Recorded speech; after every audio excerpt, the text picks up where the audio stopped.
saint of the day of June 13th is Saint Anthony of Padua. In 1228, Gregory IX got to know Saint Anthony of Padua, who had come to Rome to safeguard the unity of the Franciscan order, which was at risk after the death of Saint Francis. The Pope was so impressed by the young preacher that he called him Ark of the Covenant and treasure trove of scriptures. The saint was born in Lisbon on August 15, 1195, to a wealthy family who had baptized him with the name of Fernando. At the age of 15, he joined the regular canons of the Holy Cross, and 2 years later he asked to be allowed to move from Lisbon to Coimbra, because he wanted more time to meditate on God. At the monastery of Coimbra, furnished with a large library, he was able to deepen his study of the Bible and the Fathers of the Church. In 1220, while his order was experiencing the interference of the Portuguese king, a pivotal event took place in the life of Fernando, who in the meantime had been ordained a priest. The 5 Franciscan proto-martyrs Berard, Otho, Peter, Accursius and a Judas, who had been sent by Saint Francis to Morocco to convert the Muslims to Christ,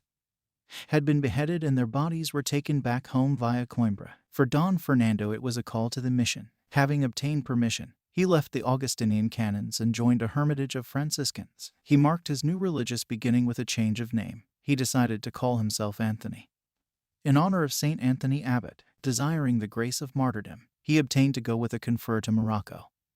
But here an illness prevented him from preaching. He was persuaded to return home, but a storm blew the ship to the Sicilian coast. In Sicily, the saint came into contact with the friars of Messina, from whom he learned the news of the general chapter convened by Saint Francis for Pentecost of 1221. Anthony traveled up Italy on foot together with his confreres, and after several weeks he arrived in Assisi. Here, from May 30th to June 8th, he took part in what went down in history as the chapter of mats, so called because the small army of Franciscans camped in huts made of mats. The Portuguese friar, a stranger to most, spent those days humbly listening to the decisions that were made in his new order. In the end he was sent to a hermitage near Forli, where he lived for a year, dedicating himself to the most lowly jobs, among fasting and prayers. In September 1222 he was suddenly called by his superior to give an exhortation speech for the clerics who were about to receive priestly ordination. The audience, on hearing with what passion Anthony spoke about God, was struck with admiration. Informed of his extraordinary talent,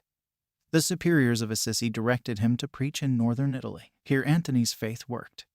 Among others, the Eucharistic miracle of Rimini, also called of the mule, because the animal, at the saint's command, knelt before the consecrated host, causing the conversion of a heretic named Bonavillo who had doubted the real presence of Jesus in the Eucharist. He combined the firm proclamation of the truth with sweetness of character, and was called Hammer of Heretics. He made it clear to his superiors that the contrast to heresies required a solid knowledge of Catholic doctrine. Saint Francis gave him the approval for the foundation in Bologna of the first Franciscan theological study, a fundamental step in the history of the order.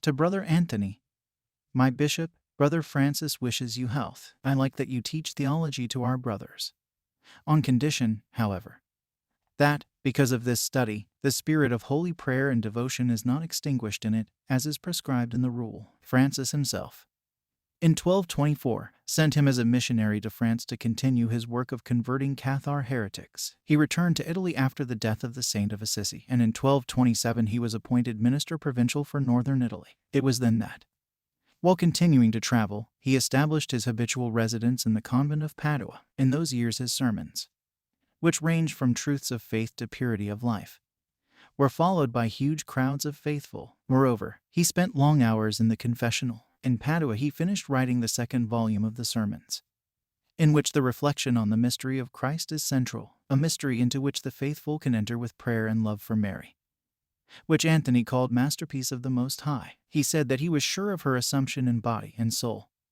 more than 7 centuries before the solemn proclamation of the dogma by Pius XII, who in fact quoted the saint in the Munificentissimus Deus of 1950. 4 years earlier, Pope Pacelli had also honored Saint Anthony as Doctor Evangelicus, officially declaring him Doctor of the Church. It must be said, however, that Gregory IX had already invoked him as such on the 30th of May 1232, when he proclaimed him Saint. O Doctor of the Church, blessed Anthony, lover of the divine word, pray for us to the Son of God. Jesus and Mary were his guiding stars until his last earthly days. It was in those days that Count Tiso, a friend to whom Anthony had retired in prayer in June 1231, As he approached the saint's room with the door ajar, saw a very intense light. It was the baby Jesus in Anthony's arms. On June 13th, realizing that he had only a short time left to live, he asked to be taken back to Padua because he wanted to die there. He died in a hospice near the monastery of the Poor Clares and not far from the city walls. The brethren sang to him his favorite Marian hymn,